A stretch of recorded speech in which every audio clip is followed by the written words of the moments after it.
আমাকে হেনস্থা করা হইতাছে সবসময়।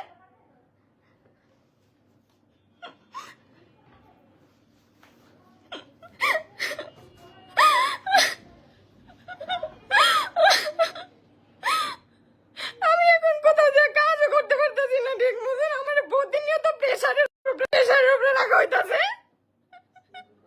আমার ছেলেরা পর্যন্ত নিয়ে যাওয়া হইতাছে আমার জোর করে। কেন আমার সাথে কেন এগুলো হইতাছে?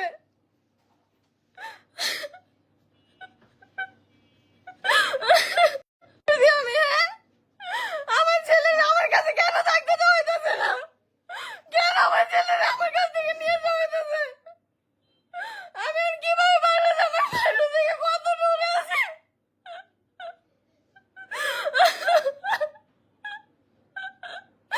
আমি এত দূরে আছি বাসা থেকে, আমি আমার ছেলেরাও না আমার কাছ থেকে নিয়ে যাওয়া হইতাছে। যার সাথে আমার ডিভোর্স হয়ে গেছে আমি তো আমার ছেলেরে দেখতে দিয়েছি, আমার তো না যে দেখতে দেই নেই। আমার ছেলেরে নিয়ে কেন ওনা তো কাহিনী করে আসতেছে?